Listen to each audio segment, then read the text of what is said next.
البي سي اي اي والاي دبل اي والجلوتامين، هل هما فعلا يستاهلوا الضجة اللي موجود عليهم لحد النهاردة ولا لا؟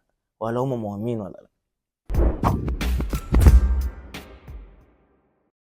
نبتدي مع الجلوتامين. الجلوتامين ده يعتبر حمض اميني موجود في جسمنا بشكل كافي جدا، ولكن هو فعلا لازمته ايه؟ لازمته الجات هيلث، اللي هي صحة الامعاء بتاعتك وصحة المعدة بتاعتك. ليه؟ لان هو بيحسن من جدار المعدة الداخلية والانتستين، او اللي هي الامعاء الدقيقة والامعاء الغليظة. بيحسن من الجدار، يعني بمعنى ايه؟ ان هو بيكون طبقة حماية لجدار المعدة، فبالتالي بيحسن من عملية الهضم عندك في جسمك. فلو انت مثلا بيحصل لك اسهال، بيحصل لك امساك، هضمك مش احسن حاجه، وخاصه لو انت في فتره بالكينج تقيله شويه وسعراتك عاليه، فالجلوتامين بالنسبه لك هو من ضمن الحاجات المفيده جدا، مع طبعا الدايجستيف انزيمز اللي بتيجي من الصيدليه. آه، طيب، ومن ضمن الحاجات اللي انا طبعا برشحها لاي حد داخل الجيم، او بمعنى صح حد بيعمل فتره بالكينج، او عنده مشكله في الهضم، سواء كانت امساك، اسهال، او ايا كان من المشاكل الهضميه، بقول له توب توبيك او سيكريت بسيط قد كده. ده طبعا انا عايز اقول لك عليه دلوقتي: دخل الجلوتامين بتاعك على معده فاضيه. دخل الجلوتامين بتاعك على معده فاضيه لسبب بسيط جدا او منطقي، انك انت اصلا اوريدي الهضم بتاعك مش احسن حاجه.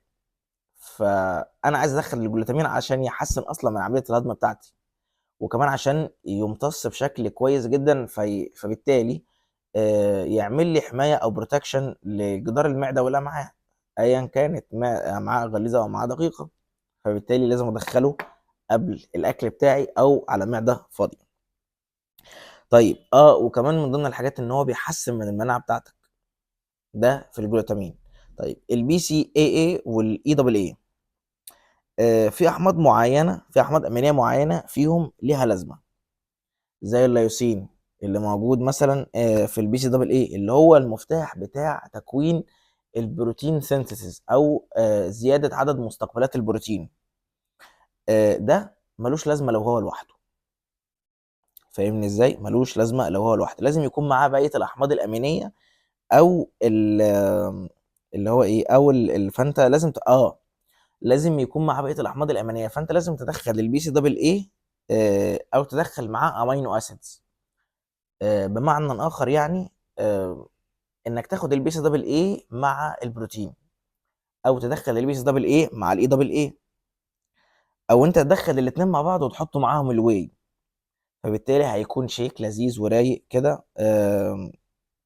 وهيظبط معاك الدنيا، بحيث انك هتلاقي نفسك دخلت كل الاحماض الامينيه اللي كده كده هتساعدك في انك تحافظ على الماسل ماس بتاعتك، وهتساعدك في انك انت تعمل ريبير او تعمل ريكفري محترم ايا كان.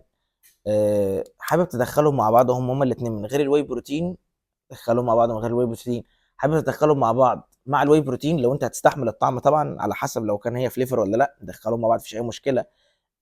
لو انت بقى البادجت بتاعك مش سامح انك انت تظبط الكلام دوت مع بعض، الواي والبي سي دبل اي والاي دبل اي، فخلينا في الاي دبل اي.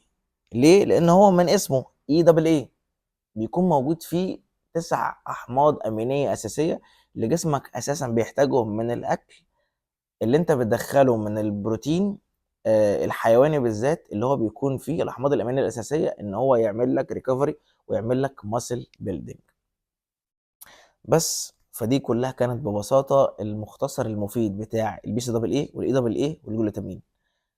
اتمنى ان يكون الفيديو وضح لك الفكره، شرح لك كل حاجه. ما تنساش قبل ما تقفل تعمل لايك على الفيديو، تعمل سبسكرايب للقناه، وتشير الفيديو لاكبر عدد من صحابك، خصوصا الناس اللي لسه عندها فكره ان